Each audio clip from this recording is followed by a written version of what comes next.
Hello, everyone. Welcome to a new session of Cater, Empower, Succeed by Sangharsh Empowerment Foundation. I'm Ipshita, your host for today, and I'm honored to join our guest speaker, Durba Mitra ma'am. She is the admin and legal officer of Human and Environment Alliance League, or HEAL.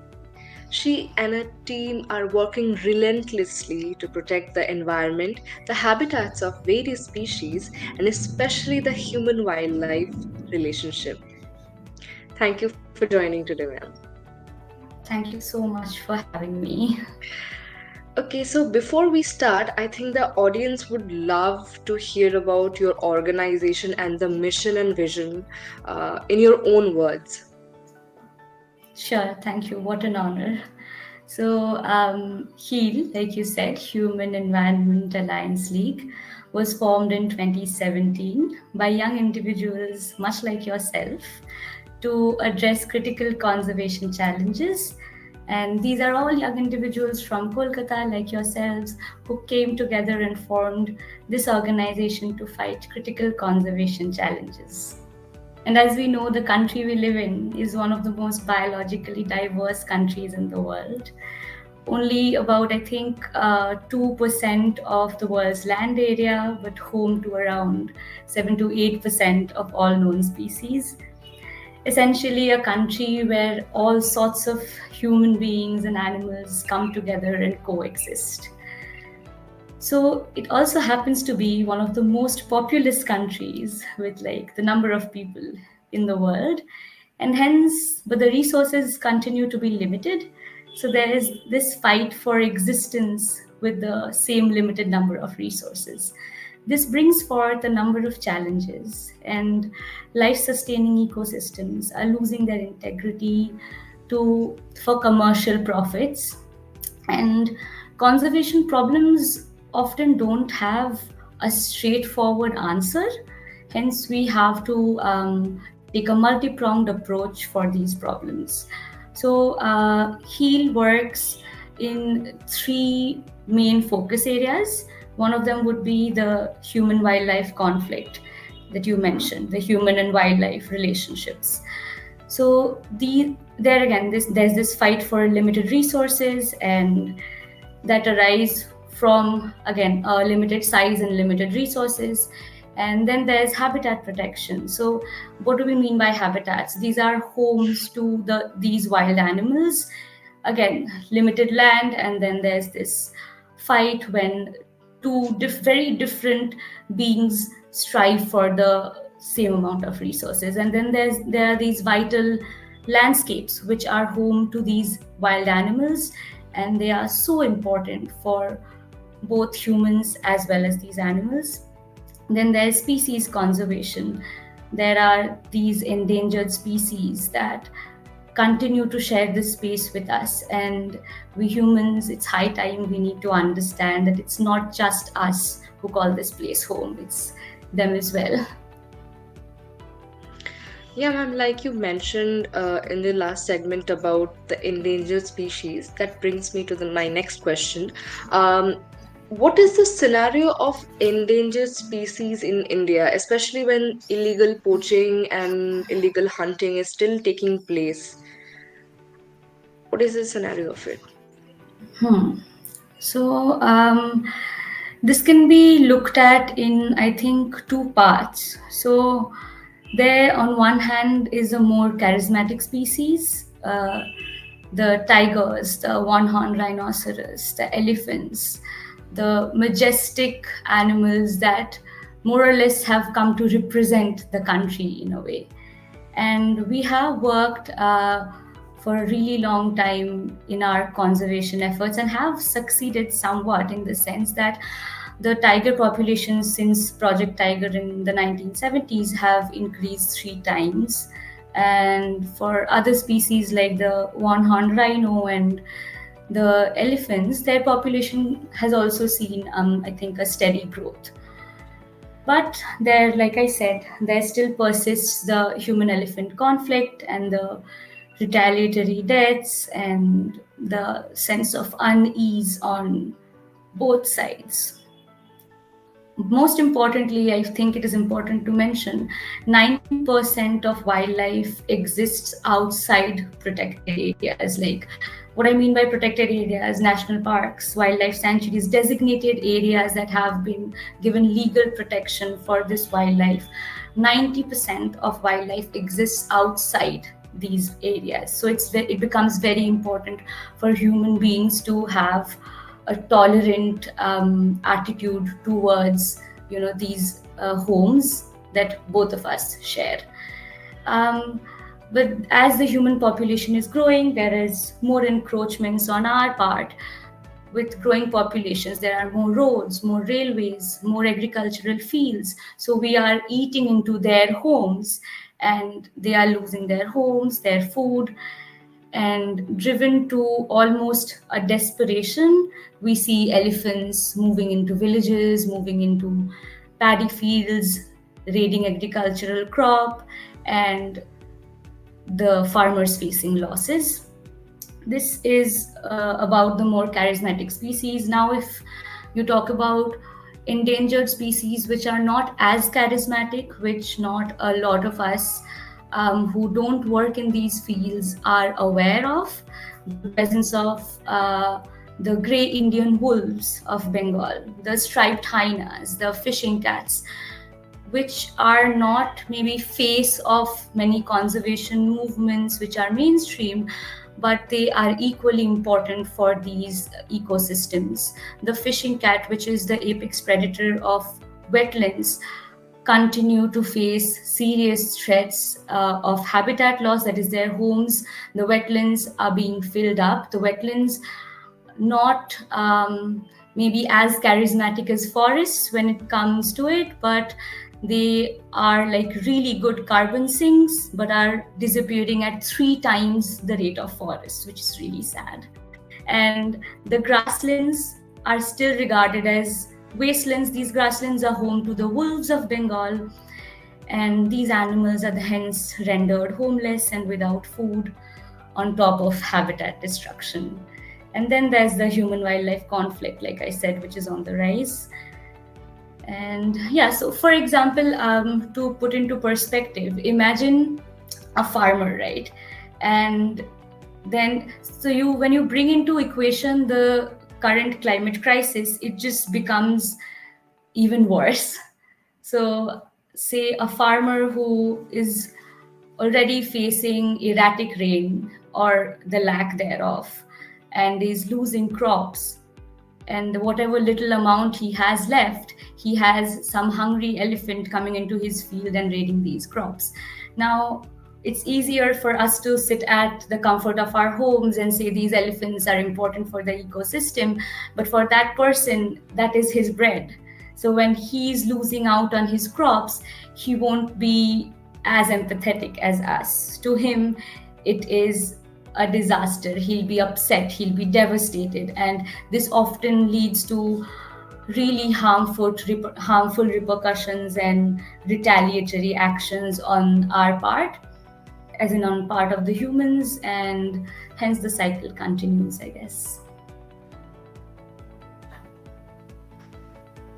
So, as you mentioned about the human wildlife conflict, and like that was a really beautiful example, so that like our young audience can really understand what the perspective of that humans can be while dealing with things like loss of grain, and also the perspective of wildlife, because they are also losing home. So it's a problem for both of us, and it needs to be solved in a way that does not harm any of us. Uh, but my next question is something along the lines as well. Um, would you consider India has become a better place for humans and wildlife to like coexist, as per se, in comparison to like 10 years ago, or in that timeline? Because you mentioned earlier that the number of tigers have increased, the numbers of elephants have increased, but also at the same time, the less charismatic species, as you mentioned, they are still in pretty much danger. Right. And um, as you rightly point out, even though there is an increase in the number of these uh, animals, it is very important to point out that their habitats haven't faced the same fate. On the other hand, the habitats have been decreasing and human animal conflict is on the rise, and the current government, I feel, has systemically worked to weaken the environmental laws over time. So what I mean by this is there is the dilution of the Forest Conservation Act, which is a serious concern. So there was this amendment wherein the Forest Conservation Act has been changed, and that has dangerous implications. So, the Act as it stands today facilitates the clearing of forests and making way for habitat destruction. So, already the mechanism that exists could not be called the stringest of measures, and they have now been relaxed further. So it's easier for somebody who wants to, say, get rid of a patch of forests and do there something for, say, industrial profit. And then there's this one certain business person. So despite the ban on ivory, there's one certain businessman who has been smuggling wild elephants from natural habitats, from the forests of the Northeast to the confinements of his own private zoo at Jamnagar. So you are putting a wild animal from its environment to a completely different, changed atmosphere. That does not count as conservation or rescue when there's nothing wrong with the animal. So imagine if you or me is like put out of like our family homes. We not only have a broken family, but we also find ourselves in this enclosure which is so different from what we are used to. And this is facilitated by the weakening of the Wildlife Protection Act, which not only allows this kind of act to happen, but it also allows these private zoos to now qualify as rescue and conservation centers. And these elephants are extremely sensitive, extremely emotional beings. They are intelligent, they are sensitive, they live in families. So the situation looks really grim. That must be so isolating. I'm genuinely sad about these elephants now. Oh, God. Uh, but moving on from them, I think zoos, in my personal opinion, like private zoos, they're often like known to mistreat animals. And Yes, they're quite true. Quite true. Most of them don't have the resources to maintain the kind of animals that they have in their enclosures. And then again, the authorities need to step up. It's even with the public zoos, right? So private zoos become harder to manage, I think, for the authorities. But yeah, these are not just zoos now under the WPA, these are now rescue and conservation centers. any in my next question, I'll be talking about a documentary that I had the honor to watch. It was about the hunting festivals of West Bengal. Um, it was a really amazing documentary. I think it's available on your YouTube channel. Yeah, I would Yes, encourage yes. everyone to take a look at that. It's so good. It puts you into a new perspective of watching not only how human perceptions are made from generation to generation about us, an act that is, from the outside perspective, it sounds very harmful, but in their ritualistic practices, it's a normal thing for them. But I would like to know more about your ground zero experiences, or if you could share some of your, work you have done recently, or something that you have witnessed that made a huge impact on you while working with animals or saving the wildlife? So, just like I don't think it's there on our YouTube yet, but you can follow this work and the likes of this that we are doing on our website, which is healearth.in. And we have also been posting regularly, and you can watch out for screenings. We have screenings of this documentary happening. And like you must have seen in the documentary itself, every year southern West Bengal witnesses these hunting festivals from March to June across 9 districts of West Bengal. And though it had ritualistic roots, today it is a blood sport. It is, there's none of the ritual origin that has been retained, and hundreds of thousands of hunters go into these forests and kill anything and everything that they can find. And I mean, from chicks in nests to squirrels.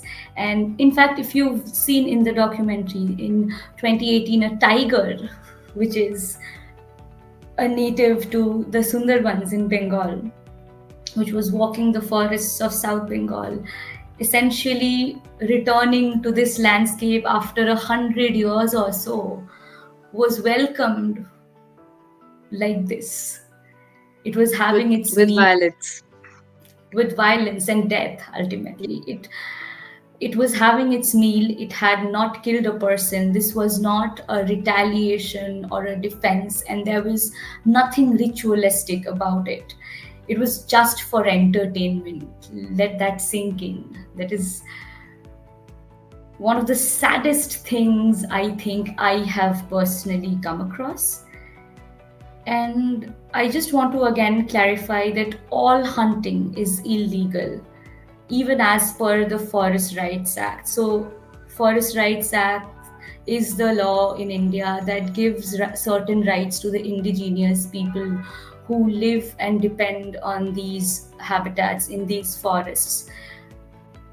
But hunting is illegal. Hunting of all animals that reside in these forests is illegal by the FRA and the Wildlife Protection Act. And this could easily lead to local extinctions. So, what I mean by local extinctions is one certain animal going extinct in a particular area. So, you won't find these anymore. And it may not seem like a big deal to you and me because it's just one more animal. This is a very intricate ecosystem. So, one animal disappearing from this could have disastrous effects. So, for example, the illegal hunts in, say, Palmau Tiger Reserve, which where all the herbivores which served as food to the tigers were like killed illegally, and now that place is practically empty because the tigers did not have food, right? And it could often like lead to more issues where if the herbivores like the deers or the boars are killed, now where are these predators supposed to find food? They'll often raid villages for livestock, and that will again lead to a human wildlife conflict because the herders and the farmers are then facing economic losses. So entire ecosystems and entire communities can collapse as a result of such hunts. And we've been working in this landscape for around 8 years now. And it's very sad because imagine these large scale burglaries, right? Like imagine if something that is a crime happening at such a large scale, the authorities would step in, right? Even then, this continued unabated for a really long time. Nobody said anything, nobody wanted to stop this. So we had to go to the High Court in 2019 for binding directions to make the authorities do their jobs. This, if they don't, they can now be held in contempt of the court. And he has been working on ground to ensure the compliance of these directions as well. They want to ensure that whatever the high court says that this is illegal, that should be abided by, and there should be the authorities acting on the field, not not doing their jobs. So on these hunting dates, we visit these places and work with the forest department, the government official. I myself have witnessed more than 5,000 hunters gathering with their weapons and kills of animals like jungle cats, the wild boar, and monitor lizards, all of which are protected under the Wildlife Protection Act. And my seniors had even witnessed in 2018 when the tiger was killed, and the victorious faces of these, say, 500 or so hunters, and they were happy that they had killed something as massive as that. And again, that is really sad. And although to I think make this a little less grim, since we started in 2016, now the scale of these hunts have halved. In two districts of Mednipur and Howrah, we have achieved zero hunting, which is a success story in itself. From 5,000 hunters to only 50 and no kills, all possible because of the forest department's efforts and HEAL and other authorities working together, making this possible. So again, it's a wonderful story. I myself was so impressed by this when I first joined this organization. You can always, follow us on Facebook, Twitter, Instagram, and LinkedIn to hear more about these hunting stories.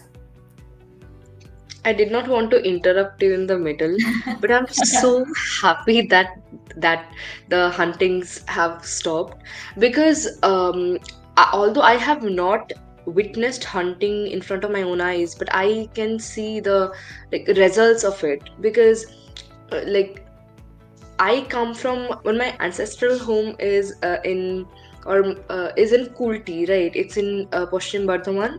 So in the outskirts of that town, there are so many snakes, and like they won't even invade your house. They will just exist in the in the more grassy areas, and people will just kill them for the fun of it, or that is just so sad, because if you keep in the food chain, if you like destroy one species, that will affect the further ones. And why would you like destroy one in the first place? Well, if they're not hurting you. So true. Yeah. Since the our time is limited and we are almost reaching the end, Yes, uh, yes. I would like to know if the students who are watching this, or the students who will come to know about this, how can they actively contribute to this field I'm of so happy you have this question. it's a it's a very proactive question to begin with. So I would say maybe we can start by educating ourselves. For example, I have always wanted to work with the environment since I was a child. I would have this fascination for Animal Planet and discovery, right? So I think building that curiosity is really, really important. So that leads you to educate yourself and in the process educate others, because once you learn about how wonderful this is, you, I promise, will not be able to stop talking about it.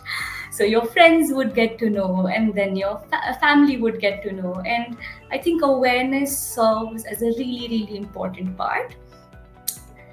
Another thing I would say is to observe.